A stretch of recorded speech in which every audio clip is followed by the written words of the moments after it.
Good morning, students. Today we start the next chapter of the Flamingo textbook, page number 13, chapter 2, Lost Spring.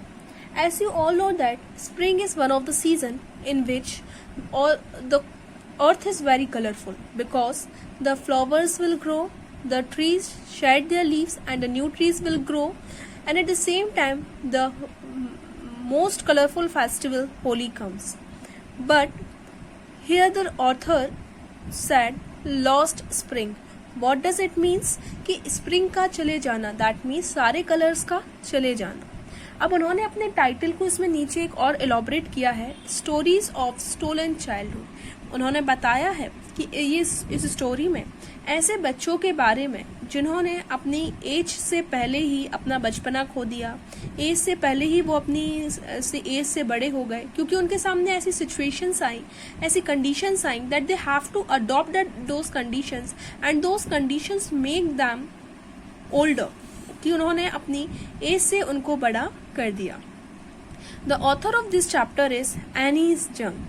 She was born in 1964, was born in Rourkela. Rourkela is one of the city of India. She spent her childhood and adolescence in Hyderabad. जो any जेंग्स थी, इनका 1964 में birth हुआ था. ये रौरकेला में इनका birth हुआ. इन्होंने जो अपना चाइल्डहुड था और एडोलसेंट एज थी वो हैदराबाद में स्पेंड की. She received her education in Hyderabad and in the United States of America. इन्होंने अपनी यूएसए में और हैदराबाद में अपनी एजुकेशन को कंप्लीट किया. इनके जो पेरेंट्स थे वो दोनों राइटर थे.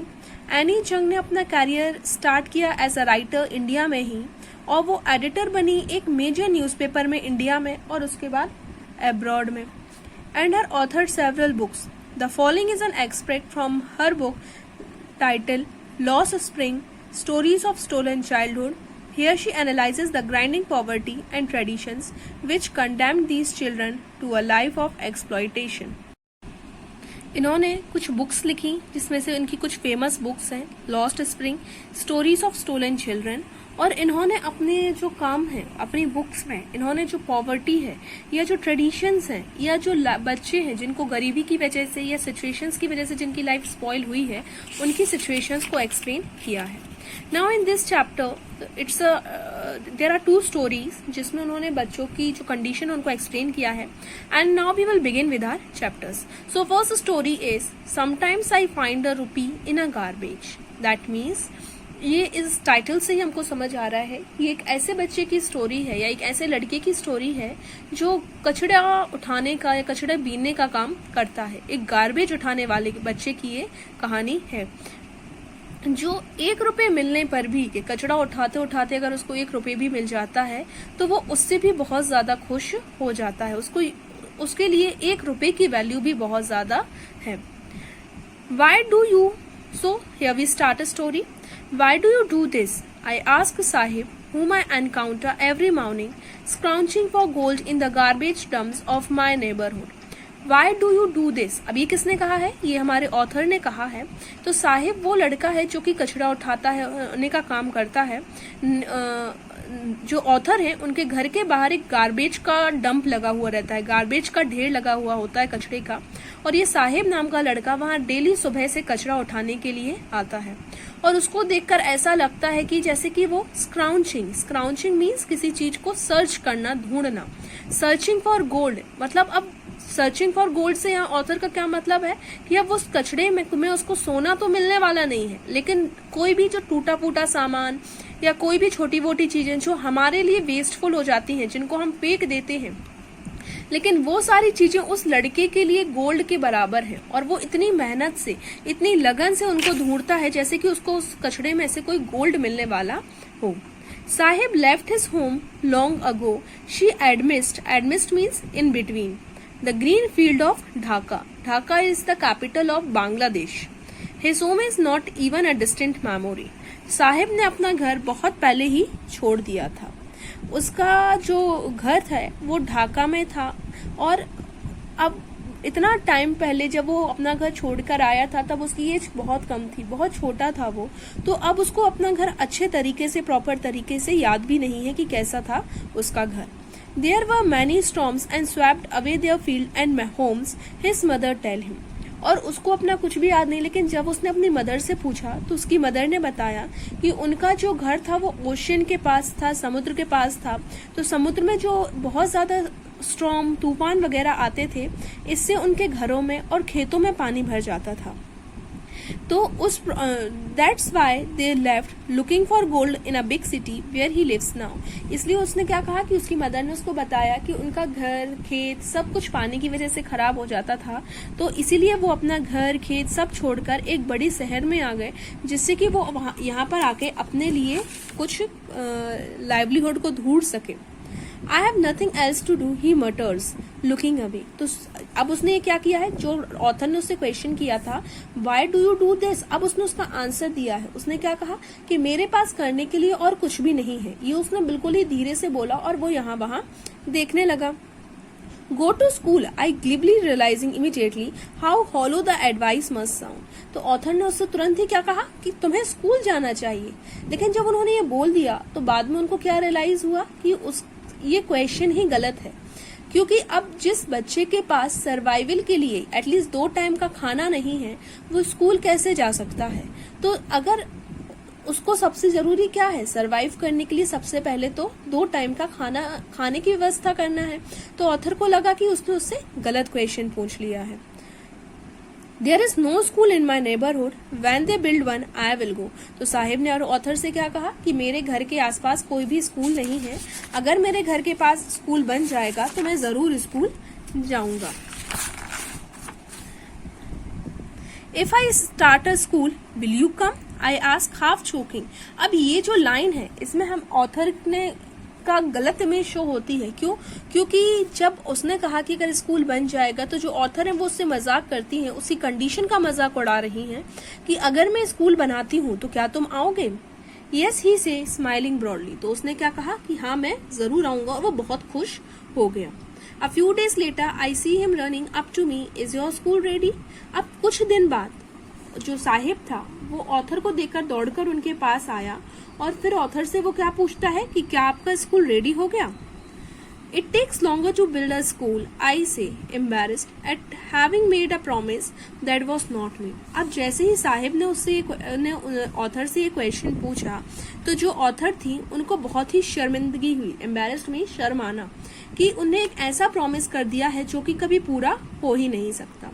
But promises like mine abound in every corner of his bleak world. उन्होंने क्या कहा कि ऐसे promises कि जिनका कोई एग्जिस्टेंस ही नहीं है, ऐसे प्रॉमिस जो कभी पूरे ही नहीं होने हैं, ये हमारी दुनिया में, इस पूरे वर्ल्ड में आपको बहुत सारे देखने के लिए मिल जाएंगे। After months of knowing him, अब कुछ महीने हो चुके थे ऑथर को उसको जानते हुए। I ask him his name, Sahib A Alam, he announces. तो जैसे ही ऑथर ने उससे उसका नाम पूछा तो उसने बड़े प्राउडली अपना नाम बताया। His name was Sahib A Alam. He does not know what it means. और उसको जो साहिब था उसको अपने नाम का मतलब ही नहीं पता था। If he knew its meaning lords of universe, he would have hard time believing it. अगर उसको अपने नाम का मतलब पता होता, साहिब आलम जिसका मतलब होता है लॉर्ड ऑफ यूनिवर्स, मतलब पूरी दुनिया का भगवान, लॉर्ड, तो उसको ये इसके ऊपर बिलीव करना बहुत ज्यादा डिफिकल्ट होता। क्यों? क्योंकि उसके नाम का जो मतलब था और वो जिस कंडीशन में रह रहा था, दोनों में बहुत ज्यादा डिफरेंस था। Unaware of what his name represent, he roamed the street with his friend. अब उसको उस चीज से कोई फर्क ही नहीं पड़ता था, क्योंकि उसको अपने नाम का मतलब ही नहीं पता था। वो सिर्फ इन सारी चीजों को छोड़कर वो पूरे रोडों पर अपने फ्रेंड्स के साथ घूमता रहता था।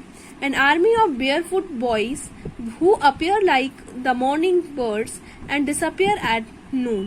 अब इन्होंने यहाँ फ्रेंड्स को एन आर्मी यूज किया है। आर्मी का मतलब होता है अ ग्रुप ऑफ बॉयज, जो सारे, उनमें से किसी के पैर में शूज नहीं थे, बेयरफुट मीन्स नंगे पैर थे, और वो सुबह बर्ड्स के तरीके से आते थे और दोपहर होते होते तक सब वहां से चले जाते थे।